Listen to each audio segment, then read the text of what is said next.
मातृभूमि न्यूज, मातृभूमि की आवाज, मातृभूमि के लिए।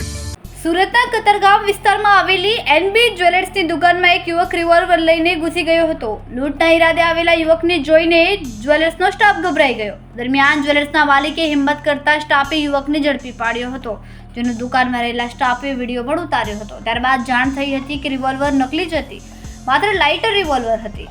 યુવકને પકડીને કતારગામ પોલીસને જાણ કરવામાં આવતા પોલીસ ઘટના સ્થળે પહોંચીને યુવકની ધરપકડ કરીને વધુ કાર્યવાહી હાથ ધરી છે.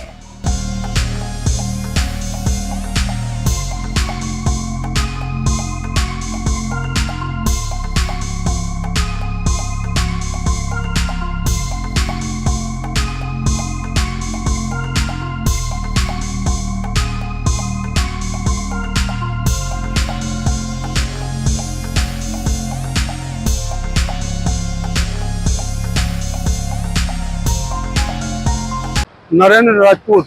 નરેન્દ્રભાઈ, તમારી દુકાન કઈ જગ્યાએ આવીને શું ઘટના બની? એનબી જ્વેલર્સ બાપા સીતારામ ચોકડી પાસે મારી દુકાન આવી. મારી દુકાનની અંદર 2:30 વાગે એક ભાઈ આવ્યા, તેને 3 તોલાની આજુબાજુ સેટ પસંદ કર્યું.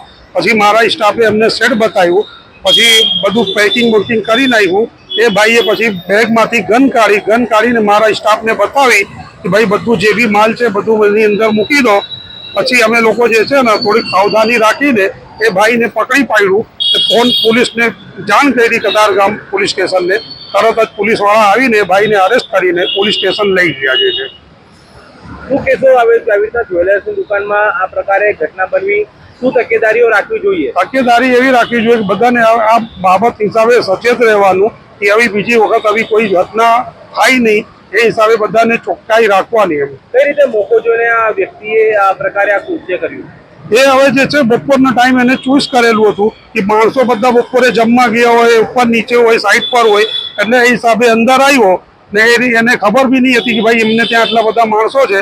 પછી અમને થોડુંક ડાઉટ લાગ્યું ને જ્યારે એને ગન કાઢી ત્યારે અમે જે છે ને થોડુંક હોશિયારીને ચેતવણી બતાવીને અમે એમને પકડી લીધું. એમ ખૂબ જ ટૂંકા સમયમાં માતૃભૂમિ ન્યૂઝ ઓટીટી પ્લેટફોર્મ અને મેગા સિટીમાં કેબલ નેટવર્ક સાથે જોડાઈ જશે. તો જોતા રહો માતૃભૂમિ ન્યૂઝ.